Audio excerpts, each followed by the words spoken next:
Mesdames et messieurs, bonsoir. Bienvenue à cette principale édition d'information. Mouila, capitale de la province de Langounié, rencontre bien des difficultés et pour cause, l'aéroport Raphaël Boubala est dans un état de dégradation très avancé, une zone à risque qui ne cesse d'inquiéter les populations.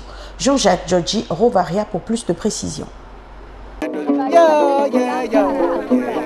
Nous sommes ici dans la province de Langounié au centre du Gabon. Cette province est avec l'estuaire et le Wollentem l'une des 3 plus grandes provinces du pays qui en compte 9 provinces au total.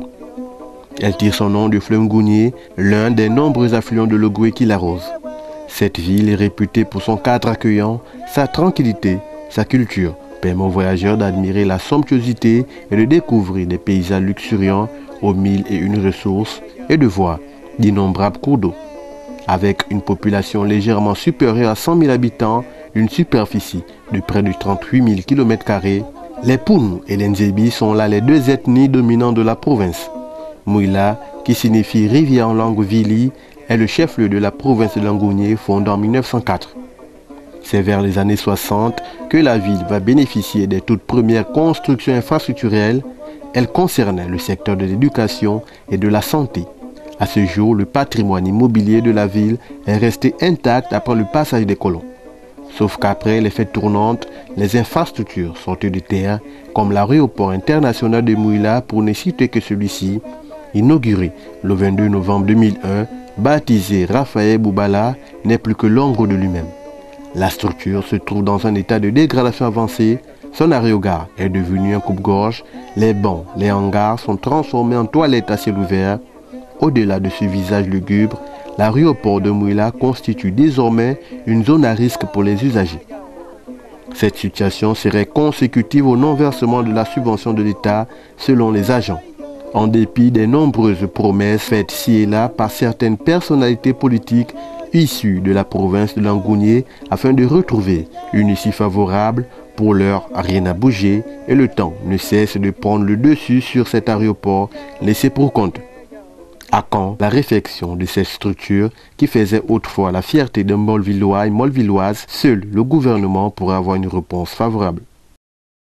Ghislain Malanda, président de la centrale syndicale SAMTAC, syndicat du ministère des Transports, a décidé d'entamer une grève de la faim après son arrestation pour participation au mouvement de revendication de dynamique unitaire. Armand Ba pour plus de détails.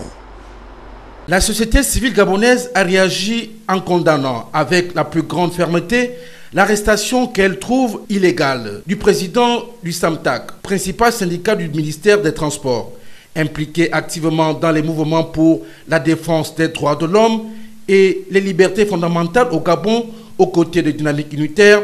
Sa détention a soulevé l'indignation de la société civile gabonaise.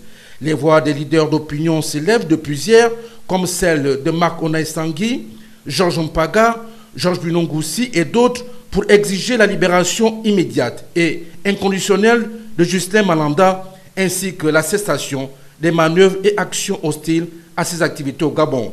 Il est à noter que Ghislain Malanda a entamé ce jour une grève de la faim. La phase des présélections de la 2e édition du Mondji Battle Dance s'est achevée le week-end écoulé dans la capitale économique.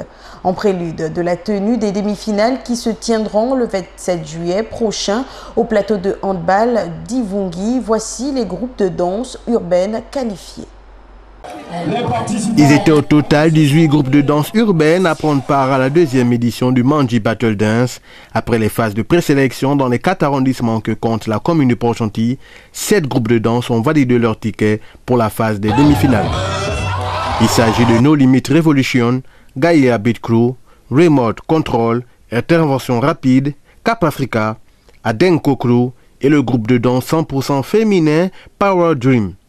Ces derniers ont su s'imposer devant un jury professionnel exigeant et un public qui n'aimerait pas se faire compter l'événement. Je dirais que tantôt, il y a eu beaucoup de travail. La performance de chaque groupe a été de loin meilleure que celle de l'édition précédente et qu'il y a eu vraiment du travail dans le fond parce que les groupes ont redoublé d'efforts et ça donne vraiment de l'encouragement à tout un chacun. Voilà.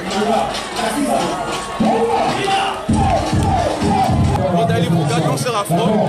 Bon, aujourd'hui, j'ai assisté aux 4 groupes qui sont passés. C'était vraiment excellent, c'était vraiment merveilleux. Mais le groupe qui m'a tellement marqué, c'est pour eux. Ouais, vraiment, ils ont fait le travail. L'année passée, c'était pas ça, mais cette année, c'est du show, ça va vous gagner. En fait, c'est vraiment des malades, quoi.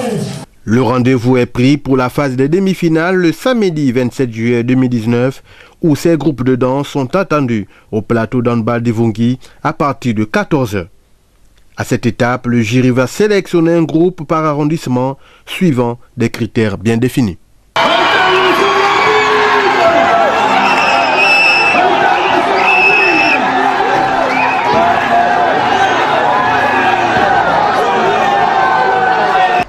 11 000, c'est le nombre de paires de lunettes optiques à distribuer la société Olam aux populations consultées lors de la campagne dénommée Vision pour tous. Le groupe Olam a procédé samedi dernier à la distribution de plus de 11 000 paires de lunettes optiques aux populations préalablement consultées lors de la campagne dénommée Vision pour tous. L'une des bénéficiaires donne ici son sentiment. La promotion Olam m'avait offert 2 paires de lunettes. La preuve, je porte une et voilà une autre. Vous êtes satisfaite? Oui, très satisfaite. Parce que c'est vrai, Olam, c'est vrai, la promotion, ça marche. J'ai reçu 2 paires de lunettes.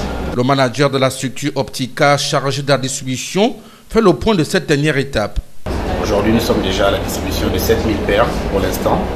Néanmoins, je dois préciser qu'il reste encore assez de paires à distribuer. Et je dois aussi préciser que lors de la campagne initiale, beaucoup de gens ont été consultés. Parmi ces personnes, certains devaient recevoir des paires de lunettes et d'autres non, en fonction de leur correction. Donc nous invitons massivement alors ceux-là qui devaient recevoir des paires de lunettes à venir récupérer leurs paires de lunettes ici à l'échangeur de Nzayan, à côté du Bambino Village. Nous avons appelé la majorité de tous qui doivent avoir des paires de lunettes. Nous avons appelé, souvent le numéro de téléphone ne passait pas.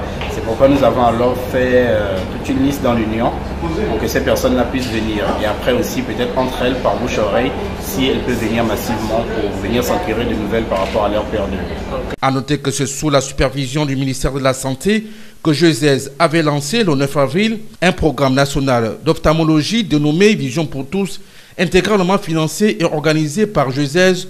Le programme avait pour objectif de traiter tous les Gabonais souffrant des pathologies oculaires ou n'étant pas équipés de lunettes médicales. Ouvrons nos nouvelles à l'international à présent. La Banque africaine de développement a accepté de satisfaire la sortie en devises des opérateurs économiques. Cette mesure permettra de juguler la crise des devises qui sévit dans le pays de la zone CEMAC depuis plusieurs mois. Les détails avec nos confrères d'Africa 24. Les sorties de devises seront de nouveau opérationnelles dans la zone CEMAC. Au terme d'une négociation avec les banques commerciales, la Banque des États de l'Afrique centrale a finalement accepté de satisfaire les demandes de sortie en devises des opérateurs économiques. Cette nouvelle mesure devra permettre de juguler la crise des devises qui sévit dans les pays de la CEMAC depuis plusieurs mois. Il n'est pas possible de geler les transferts internationaux indéfiniment sans étouffer, étrangler l'économie interne, sans étouffer et même intensifier la pauvreté dans nos pays. La mesure tombe à point nommé, il fallait que la BEAC la prenne et elle l'a prise. Donc c'est une mesure qui est tout à fait pertinente et justifiée.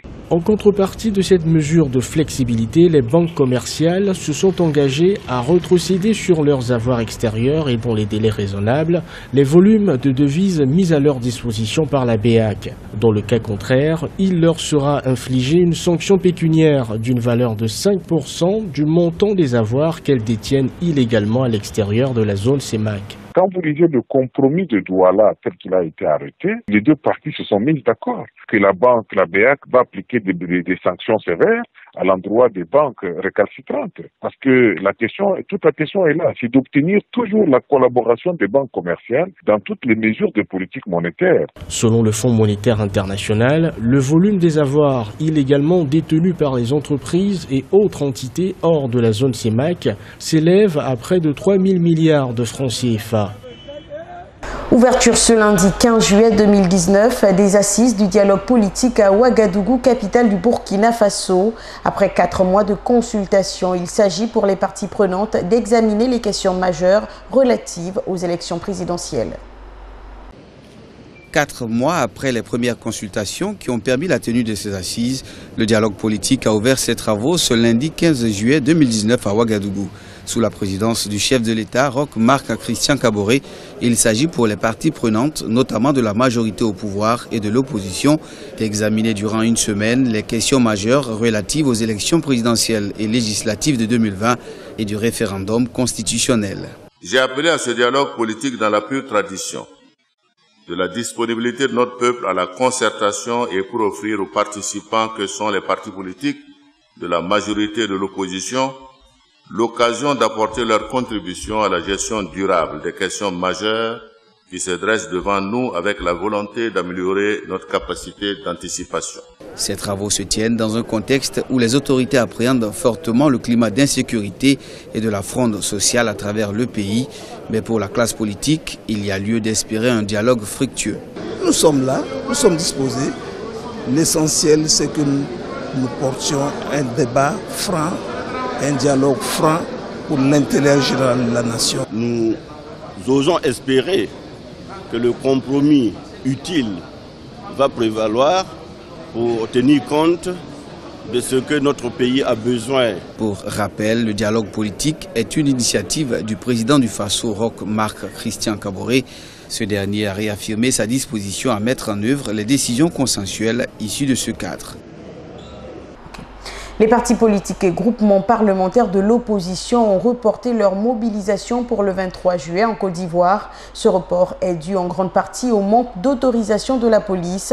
La coalition des partis de l'opposition et de la société civile réclame également la gratuité de la carte d'identité nationale. Reportage. Report du sit-in prévu par les partis politiques et groupes parlementaires de l'opposition alliés aux organisations de la société civile le 15 juillet, faute d'autorisation de la police. En lieu et place, ils se retrouveront le 23 juillet devant le siège de la CEI, Commission électorale indépendante. Aujourd'hui, avec la nouvelle constitution 2016, tu es président du parti et tu es président de la République. Plus le président a encore un représentant et le ministre de l'Intérieur a un représentant et que la haute magistrature a un représentant, c'est le nombre du représentant du RHDP qui augmente, puisque c'est lui qui nomme tout cela. La coalition des partis d'opposition et de la société civile réclame également la gratuité de la carte nationale d'identité, dont le prix a été fixé à 5 000 francs CFA par le gouvernement, afin que le maximum de personnes puissent prendre part à l'élection présidentielle de 2020. Les pièces qui concourent à son établissement sont chères. Il faut faire un extrait de naissance. Il faut faire un certificat de nationalité, il faut faire un certificat de résidence. Cette carte aujourd'hui fera aussi office de carte d'électeur. Ça veut dire que si nous ne luttons pas pour la gratuité, les pauvres ne pourront pas voter. Parce que tous ceux qui n'ont pas les moyens de refaire la carte d'identité n'auront pas du coup de carte d'électeur. Et évidemment, ça va réduire l'électorat, ça va réduire l'expression de la volonté du peuple. Le 3 juillet, le gouvernement a dévoilé un projet de loi portant recomposition de la commission électorale indépendante dont le bureau passerait de 17 à 15 membres. L'opposition conteste la présence au sein de la CEI des partis politiques et de représentants du ministre de l'Intérieur et du président de la République. C'est sur ce que s'achève cette principale édition d'information. Merci d'être resté des nôtres. Poursuivez notre actualité sur notre page YouTube Top Benje Gabon officiel.